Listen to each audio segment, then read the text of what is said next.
আচ্ছা, কালবাউস মাছ আপনাদের কাছে কেমন লাগে? আমার কাছে কিন্তু অনেক ভালো লাগে।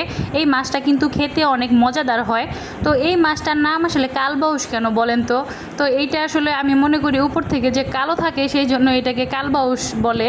তো ছোটোবেলায় আসলে এই মাছটা আমি সবসময় এইভাবেই বলতাম যে আসলে মাছটা কালো দেখে এর নাম কালবাউস। তো আজকে আমি কালবাউস মাছ রান্না করব। এখানে আমি ভেন্ডি কেটে নিয়েছি, সাথে আলু। তো আজকে এই ভেন্ডি দিয়ে আর আলু দিয়ে রান্না করব কালবাউস মাছ। তো ভেন্ডি কারে বলে বলেন তো? ভেন্ডি হচ্ছে ঢেঁড়স। তো এক একজন এক এক নামে চিনে এইটাকে। তো হ্যালো এভরিওয়ান, আসসালামু আলাইকুম। যে যেখান থেকে আমার ভিডিওটি দেখছেন আশা করি আপনারা অনেক ভালো আছেন। আলহামদুলিল্লাহ, আল্লাহর রহমতে আমি বেশ ভালো আছি। তো আজকে কিন্তু আপনাদের সাথে শেয়ার করব আমি কালবাউস মাছ দিয়ে ভেন্ডি রান্না করব সেইটা। তো আমি কিন্তু আমার ডেইলি লাইফস্টাইল আপনাদের সাথে শেয়ার করার চেষ্টা করি। প্রতিদিন যেটাই রান্না বান্না করি সেটাই আপনাদের সাথে শেয়ার করি। তো আজকে কি রান্না করতেছি সেটা। তো আমার কাছে কিন্তু ভেন্ডি দিয়ে আলু দিয়ে এরকম কালবাউস মাছের মাখা মাখা ঝোল খেতে ভীষণ ভালো লাগে। সেই জন্য কিন্তু খুব সুন্দর করে মাছগুলোকে কেটে কুটে নিয়েছি। এখানে মাছের মাথা, পেটি আর একটা মানে লেজ নিয়ে নিয়েছি।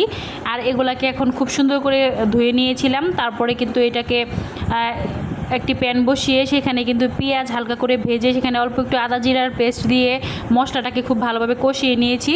হলুদ মরিচ লবণ দিয়ে তারপরে কিন্তু এখানে মাছগুলাকে দিয়ে দিলাম। মাছগুলাকে দিয়ে দেওয়ার পরে কিন্তু ঢাকনা দিয়ে ঢেকে দেবো আর মাছটাকে খুব ভালোভাবে কষিয়ে নেব।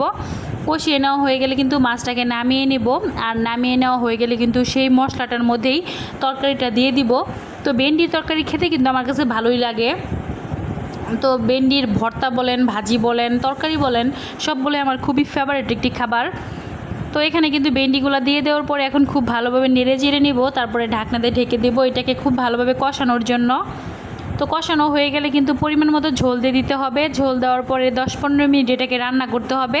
আর বলক চলে আসার পরে কিন্তু উপর থেকে মাছগুলোকে দিয়ে দিব। মাছটা দেওয়ার পরে আরও 10 মিনিট অপেক্ষা করলেই কিন্তু তরকারিটা রান্না হয়ে যাবে। তো ঘরে যেহেতু মানে ধনিয়া পাতা ছিল না সেই জন্য দিতে পারলাম না। তো ধনিয়া পাতা দিলে এটার টেস্টটা আর একটু বেড়ে যায়। আমার কাছে আসলে খেতে ভালো লাগে। তো আমি যেভাবে রান্না করি সেটাই আপনার সাথে শেয়ার করি। তো এভাবে রান্না করে দেখবেন, আশা করি অনেক ভালো লাগবে খেতে।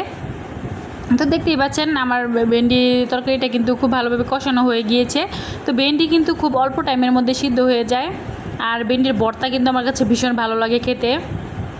তো ভেন্ডিটা যেহেতু সুন্দরভাবে কষানো হয়ে গিয়েছে তো পরিমাণ মতো ঝোল দেওয়ার পরে ঢেকে দিব।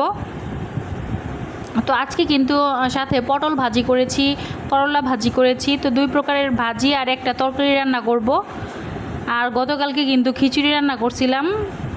তো যেহেতু সারাদিনই বৃষ্টি হচ্ছে তো বৃষ্টি রান্নার মানে বৃষ্টির কারণে কিন্তু আসলে মনে হয় প্রতিদিনই খিচুড়ি রান্না করি, বাট প্রতিদিন তো আর খিচুড়ি খাওয়া পসিবল না। যার কারণে আসলে একটু ভিন্ন ভিন্ন স্টাইলে ভিন্ন ভিন্ন খাবার রান্না করতেছি। আর বৃষ্টির দিনে রান্না করতেও ভালো লাগে না, মনে হয় সারাদিন ঘুমাই শুয়ে শুয়ে। তো বৃষ্টির মধ্যে কার কার এরকম ঘুমাতে ভালো লাগে। আর বৃষ্টির দিনে বিকেলবেলা 1 কাপ গরম গরম চা, বিশেষ করে দুধ চা, আর সাথে যদি গরম গরম পাকোড়া থাকে তাহলে তো সেটা আরও মজাদার হয়। তো আমি কিন্তু এরকম খুবই পছন্দ করি। তো আমার রান্নাটা কিন্তু অলমোস্ট কমপ্লিট হয়ে গিয়েছে। তো আজকের ভিডিওটি আপনাদের কাছে কেমন লাগলো অবশ্যই কমেন্ট করে জানাবেন। আর সকলে ভালো থাকবেন, সুস্থ থাকবেন। আল্লাহ হাফেজ।